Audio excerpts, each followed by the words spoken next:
Чирке, чабылеке жана жылан.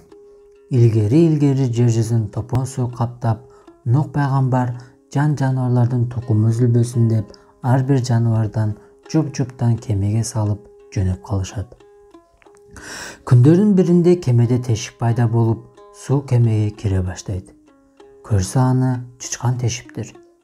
Нух пайгамбардын айласы кетип, ары ойлонуп, бери ойлонуп, ким бул тешиктен суу өткөрбөй жаап тура алат деп жар салат.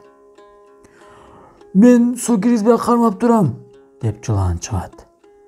Ошол бадасына бек болуп, топон суу бүткөнчө эч нерсе жебестен сууну тосуп турат. Алар акыры кургакка чыгышат. Нух пайгамбар жыландын эмгегине ыраазы болуп, өзүнө чакырат. Жылан, сага ыраазымын. Эмгегиңе кандай акы аласың деп сурайт. Дүйнөдө эмне таттуу болсо ошону алам дейт жылан. Эмесе ар бир жаныбардын жемиштин даамын татып, кимдики таттуу экендигин билип келчи деп Нух пайгамбар чиркейди жумшайт. Чиркей бүт ааламды кыдырып, жан жаныбарлардын, өсүмдүктөрдүн даамын татып кайра келе жатканда, анын алдынан чабылекей тосуп: "Чиркейим, эмненин даамы таттуу экен?" деп сурайт. Зз. Баарынан адамдын каны таттуу экен, дейт чиркей. Тилиң кандай болуп калыптыр? Таттуу дамга кандай болгонун көрөйүнчү. Тилиңди бери сунсаң, дейт чабылекей.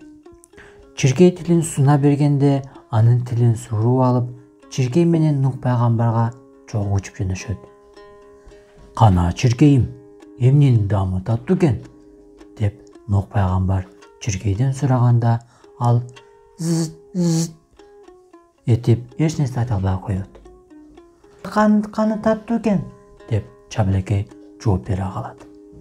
Чабылекейдин сөзүнө ачуусу келген жылан куйругу менен бир чапканда, чабылекей учуп кетип, куйругу экиге бөлүнүп, ошондон улам эки ача болуп калыптыр. Нух пайгамбар чабылекейдин сөзүнө ишенип, баканы жыланга буйруп коюптур. Ошондон улам жылан бака жеп калат. Эгерде чабылекей болбогондо, жылан адамдын канын жеп калмак экен.